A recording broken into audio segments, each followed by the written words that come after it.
अब मैं नहीं खेलूंगा, मैं थक गया हूँ। अब कल खेलूंगा। हेलो दोस्तों, मेरा नाम गौतम है। मैं और मेरा परिवार सब इलाहाबाद में रहते हैं। मेरी बहन का नाम अंजलि है और उसकी उम्र 22 साल है और मेरा उम्र 19 साल है। मेरी बहन दिखने में बहुत सुंदर और जवान है। मेरे घर में माँ, पापा और हम दोनों भाई और बहन हैं। पापा दिल्ली में जॉब करते हैं। वो साल में 2-3 बार ही घर आते हैं। मम्मी घर में ही हम दोनों भाई बहन का देखभाल करती है। मेरी बहन कॉलेज के सेकंड ईयर में है और मैं 12वीं परीक्षा की तैयारी कर रहा हूँ। जैसे कि मैं आपको बताया कि मेरी बहन दिखने में बहुत खूबसूरत है, लेकिन आज तक किसी लड़के के ऊपर उसने नजरें उठाकर नहीं देखी। वो बहुत ही संस्कारी लड़की थी। मैंने भी अपनी दीदी को कभी गलत नजरों से नहीं देखा था, लेकिन कुछ ऐसा हो जाएगा पता नहीं था। एक बार पापा जी घर आए हुए थे, तो पापा बोले चलो कहीं घूमने चलते हैं। तो मम्मी ठीक है, तो पापा बोले लेकिन कल ही चलना पड़ेगा, क्योंकि हमको ज्यादा दिन का छुट्टी नहीं मिला है। उस वक्त मेरे 12वीं का टेस्ट एग्जाम चल रहा था, तो मैं तो जा नहीं सकता था। दीदी का एग्जाम नहीं चल रहा था, लेकिन मम्मी पापा बोले कि अंजलि, गौतम का एग्जाम चल रहा है, तो तुम भी उसके साथ रहो, वो अकेले घर में नहीं रह पाएगा। तो दीदी बोली ठीक है। इस तरह मम्मी और पापा का घूमने जाने का प्लान बन गया और मैंने अगले दिन का टिकट करा दिया। सुबह सुबह उन्हें स्टेशन छोड़कर आया और मैं पढ़ने लगा, क्योंकि कि अगले दिन मेरा पेपर था तो बहुत तैयारी करनी थी। फिर रात हुई तो दीदी खाना बनाई। फिर मैं और दीदी खाना खाए और फिर सो गया। कल सुबह उठा तो दीदी बोली गौतम, नाश्ता तैयार है, जल्दी फ्रेश होकर नाश्ता कर लो।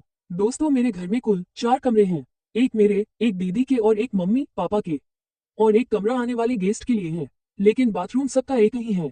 दोस्तों, अब मैं कहानी की ओर चलता हूँ। तो जब मैं नाश्ता करने बैठा तो दीदी मुझे चोरी छिपे देख रही थी। वो अजीब तरह की व्यवहार कर रही थी। तब मैं पहली बार दीदी के बारे में गलत सोचने लगा। मुझे खाना खाने के तुरंत बाद वो बाथरूम चली गई। मेरे मन उसके प्रति गलत विचार आने लगा था। फिर थोड़ी देर बाद मैं टेस्ट एग्जाम देने चला गया। जब मैं टेस्ट देकर आया तो बोला दीदी खाना लगा दो। उसने खाना लगाई, मैंने खाना खाया, फिर सोने चला गया, क्योंकि मैं बहुत ज्यादा थक गया था। दीदी अपने कमरे में पढ़ाई कर रही थी। मैं उठा तो देखा कि शाम हो गया है। दीदी किचन में खाना बना रही थी, तो मैं भी उसे मदद करने के लिए किचन में गया। तो उसने बोली कि गौतम, कैसी चल रही है तेरी पढ़ाई? तो मैं बोला ठीक ठाक ही चल रही है। दीदी, आपकी पढ़ाई कैसी चल रही है? तो बोली मेरा भी ठीक चल रही है। दीदी बोली मूवी देखेगा? तो मैं बोला नहीं, कल मेरा एग्जाम है। दीदी बोली अरे एग्जाम तो होता ही रहेगा, चल आज मूवी देखते हैं। तो मैंने भी हाँ कर दिया। कुछ देर बाद दीदी खाना बनाई, हम दोनों खाना खाए, मैं अपने कमरे में चला गया। दीदी किचन को साफ करके मेरे कमरे में आई और मेरे पास बैठ गई। फिर उसने एक मूवी लगाई, फिर हम दोनों मूवी देखने लगे। कुछ देर बाद मुझे मूवी अच्छा नहीं लग रहा था, तो मैं दीदी को देखने लगा। तो दीदी बोली मुझे क्यों देख रहा है, फिल्म को देख। तो मैं बोला मुझे फिल्म देखने में मजा नहीं आ रहा, कुछ खेल खेलते हैं। तो बोली क्या? मैंने बोला जो मैं तुमसे कुछ पूछूंगा तो तू सच बोलना, और तुम जो हमसे पूछेगी वो मैं सच बोलूंगा। दीदी बोली ठीक है। दीदी बोली पहले मैं पूछूंगा। तो मैं बोला ठीक है। दीदी तुरंत पूछी तुम्हारा कितनी गर्लफ्रेंड है? मैं ये सुनकर हैरान हो गया।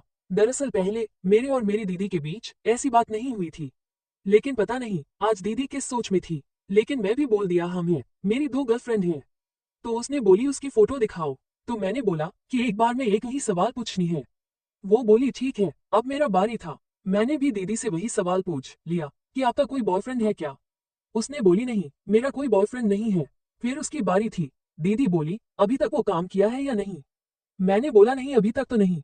फिर मैंने दीदी से पूछा कि आप सुबह में नाश्ता के समय मुझे देखकर अपनी कपड़ों को अजीब तरीकों से क्यों ठीक कर रही थी? तो उसने थोड़ी देर चुप रही, फिर बोली कुछ नहीं, चलो ये सब अब बंद करो, मुझे सोना है। फिर वो मेरे कमरे में ही सो गई और मैं पढ़ाई करने लगा। रात के करीब 1:30 बजे तक पढ़ता रहा, फिर वहीं सो गया। दीदी सीधी सो रही थी, लेकिन मेरा हिम्मत उन्हें टच करने का नहीं था। फिर मैंने वो वाली मूवी देखा और बाथरूम गया, फिर अपना काम खत्म करके सो गया। सुबह हुई, दीदी नाश्ता बनाई और हम दोनों नाश्ता किए और फिर कॉलेज चल गए। फिर एग्जाम देकर हम घर आए तो देखा कि दीदी भी कॉलेज से घर आ गई थी।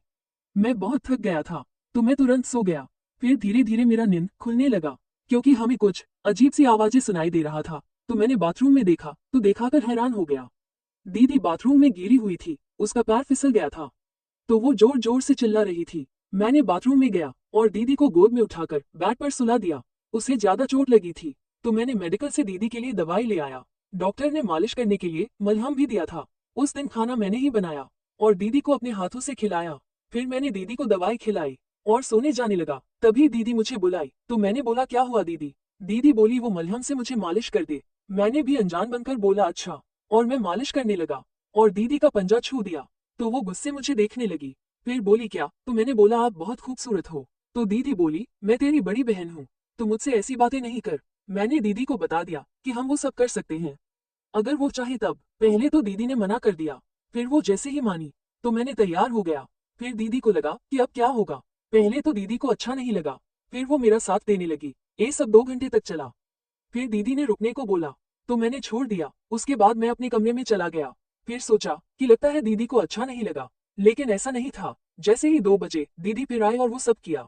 मम्मी पापा को आने से पहले हम दोनों कई बार ये सब खेल खेला और मजे किए। अब दीदी को भी मजा आने लगा था। फिर मम्मी पापा आ गए और अब हम लोग वो सब काम करना बंद कर दिए, क्योंकि एक दिन मेरे पापा ने ये सब देखा। फिर समझाएं, इससे रिश्ते खराब हो जाते हैं। इस कहानी का उद्देश्य किसी व्यक्ति के भावनाओं को ठेस पहुंचाना नहीं है, बल्कि मनोरंजन कराना है। ये पूरी तरह से काल्पनिक है। ये कहानी आपको कैसी लगी? अगर अच्छी लगी तो मेरे चैनल को सब्सक्राइब करें, लाइक करें और शेयर करें। धन्यवाद।